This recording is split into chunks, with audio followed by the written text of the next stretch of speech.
Hi guys, I'm Shmi, and today I've been taking a look around my friend Jer Collector's supercar garage. If you watched my previous video where I showed you all of the cars in here, including things like the McLaren P1 just there's an F40 further back, I ended it saying that I was going to show you in more detail my favourite car of all of the cars that are here, and that is this, the McLaren Mercedes SLR Stirling Moss. So we're going to take a full look around this because, well, let's say it's pretty rare with only 75 of them in the world. It's currently worth, what, 3 million euros or so? It started at 750,000 euros when it was launched, and it celebrated a particular kind of story, obviously with Stirling Moss's achievements in the Mille Miglia. Now, this particular car has been well driven and well used.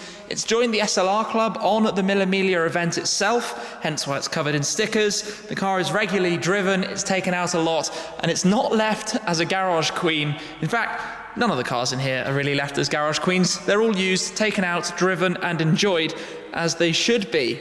So let me walk around it a little bit more, tell you some of the backstory to the SLR Stirling Moss, and then we're going to hear it, and mark my words, this car sounds seriously good.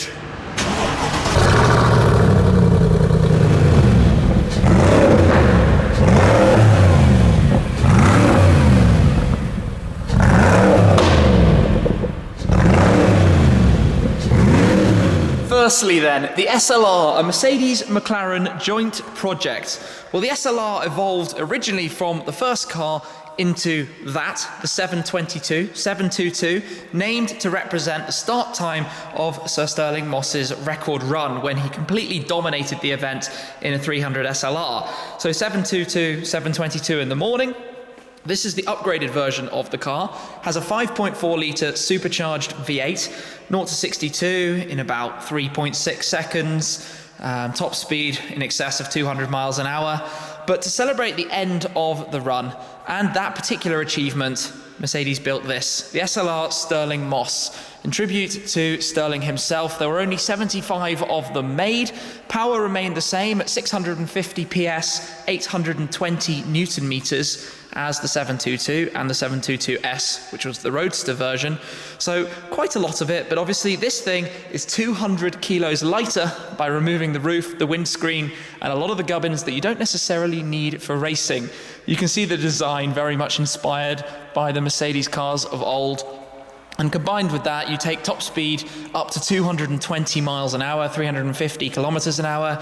The 0 to 62 mile an hour, 100 kilometer an hour time comes down to 3.5. It has a 5-speed auto gearbox, which I guess by modern standards isn't necessarily completely up there, but the looks and drama of this thing, and just take in how long that bonnet is. The bonnet is about as long as a small car. Literally, if I turn around, here we have the Isetta and the Fiat 500. Those are smaller than this bonnet.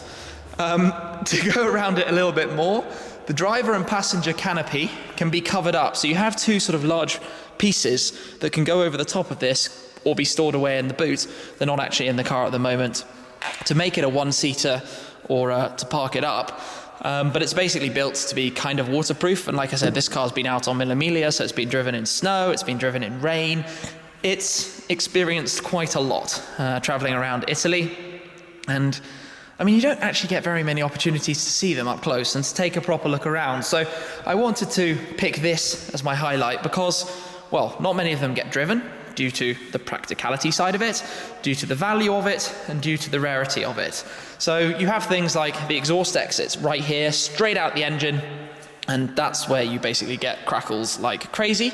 You've got these doors which are hinged as so they basically don't hang out. Then you've got these massive side sills because it's a carbon monocoque, it's a carbon tub in here, which quite an early integration of a carbon tub, I guess, into a supercar. And you've got this tiny little windshield to deflect the air over the top of you when you're sat in. Inside, I'm going to step in over the side sill and slide in if I can. We can see a little bit more about it. See the displays in front, the McLaren logos on the dashboard. You've got a TomTom integrated here, your gear selector, lots of carbon Alcantara grab handles on the door, nicely quilted seats, a little bit of storage, the key to open up the engine bay. But let's fire this up And here, the V8. So, engine start.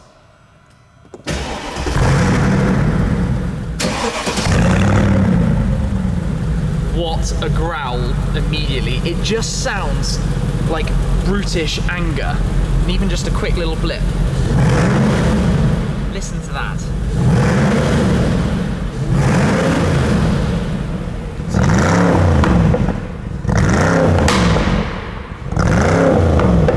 Particularly in here, that is quite something. Little door down.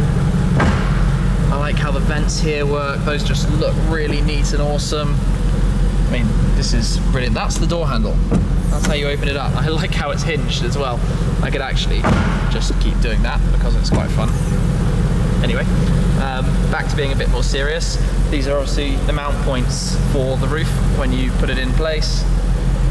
What else do we have? Looking around, climate control. There's not too much to this, obviously. It's basically stripped out. These buttresses behind you, the rolls, the rollover protection, and then the Alcantara steering wheel where you can go up through a couple of modes, pressures, temperatures. They've done 13,000 kilometers in this car, having owned it from new. That's pretty cool. Pretty amazingly cool. Listen to it. The sound of thunder. Wow. Oh, I could listen to that all day. So to turn it off, I think you turn the key. Ah, peace and quiet. Now let me step out. If I can do this in a dignified way, which I'm holding a video camera, I really can't. I'm going to come around and show you in the luggage space. You've got a little lip spoiler here that obviously does something. But back here, if you don't have the roof panels, you have a remarkable amount of space. We've got a car cover, umbrellas, gloves, trickle charger, fire extinguisher. You can see straight through to the carbon fiber body of the car, all the sort of parts that make it 200 kilos lighter than the standard SLR. But you could fit decent luggage in there, or you can fit in those big panels that cover up the canopy. Now the SLR was originally only in this sort of silver. He says closing the boot badly. But if I come round, let me open up this door as well. Oh, yes, you don't need to lift it up, just so we can see it with wings raised. That does look so cool. So yes, I had to basically choose the SLR Stirling Moss as my favourite car of this collection for so many reasons.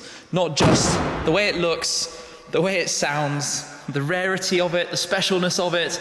I've actually been in the passenger seat of one before, out for a little run, actually on a race circuit, which was an interesting experience. But needless to say, when you're in here, wearing your helmet in the passenger seat or the driver's seat, you're not going to be having very much of a conversation with all the wind and stuff that's going to be blowing over you. So it's quite a hard one to film from, but the looks of it, the distinct styling of it, the way the bonnet just comes all the way forward, the Mercedes star in the centre, it's, I don't know, just something really cool. One of my earliest YouTube videos was filming one of these in Puerto Banús, Marbella, Spain. And I mean, back then it seemed special. Now, I guess most of them have found more permanent homes. It's even more special.